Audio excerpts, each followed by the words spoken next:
So we've got the guitar ready here to show you a G7, a G dominant 7, a 7th or a 7 as we might say. What is this? Well, this was a bit like where we taught you, you know, the 1, the 3, the 5, that made the triad, that made the major chord. I won't get too much into it all, except that we just call this a 7 or a 7th because we add the 7 as well. So we've got the 1, the 3, the 5 and the 7 note. So remember how we learnt the G with the last 3 fingers as well as the first 3 fingers? Okay. And I like it with the last 3 fingers because it just seems to give your finger more room anyway to not obstruct any other strings and mute them accidentally. So from that last 3 fingers position, which is imperative for this, really. I mean, you can try doing it, but it's a whole lot of swings. You've got to do this maneuver basically to get to it. Whereas if you do it like this, you just do this. And I will explain what I'm doing in just a sec, but I'm just showing you the difference between switching from the first 3 fingers and then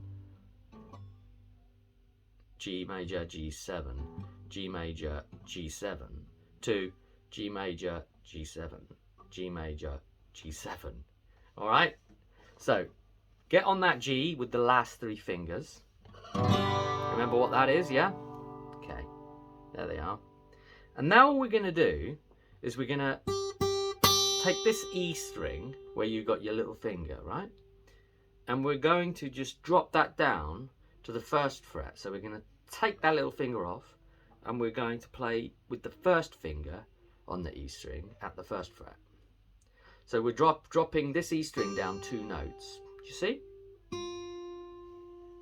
So you want it to be this instead of this. So this is what you were playing and this is what you want to be playing. E string, 1st fret. Got it? And then it's simply... Okay, so you are then playing all 6 strings. You are playing in tab, you are playing 3, 2, 0, 0, 0, 1. And the 1 is the thing that has really changed here. So that you are then playing a G7. Now let's listen to the difference between the major and the 7, shall we? Because you don't even have to understand too much about what's going on, but it's better to understand the character of what's going on with these.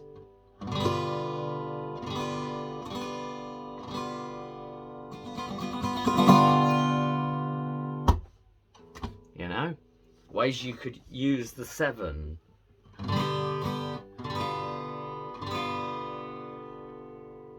Yeah.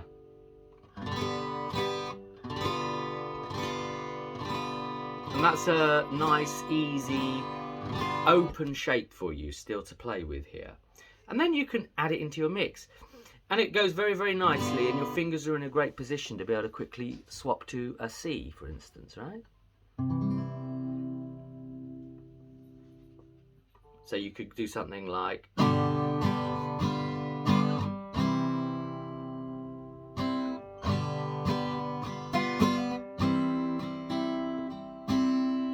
In fact, that was those 3 chords there were Paul McCartney's first ever song that he wrote as a little boy, you know.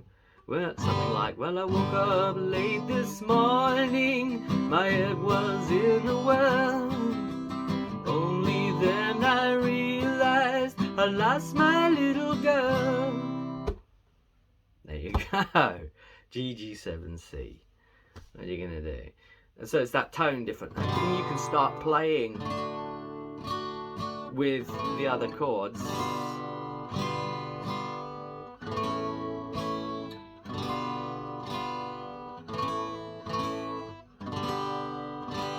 It's very different. A to G or A to G7. Let's go A to G. And now let's go A to G7.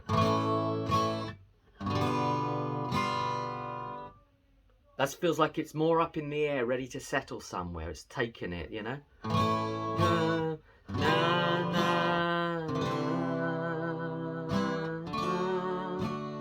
So yes, if we maybe end on the D, yeah? And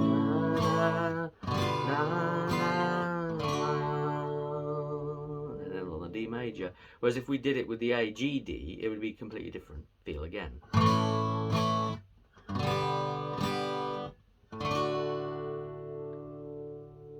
Whereas this way, it's got a little bit of a different character to it.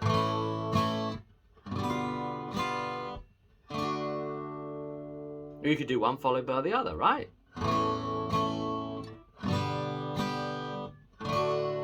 Simple. Then you want the ear to be grabbed, then hit the 7. You could alternate them.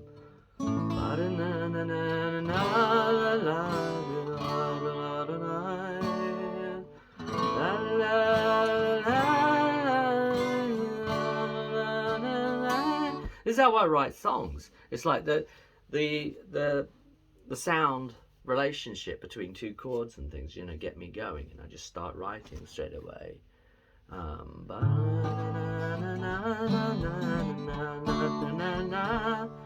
You notice there the difference when I'm strumming, by the way. Here, up here, the further up you go, you can like play right up here if you want, right? And it's a lot softer and harpy.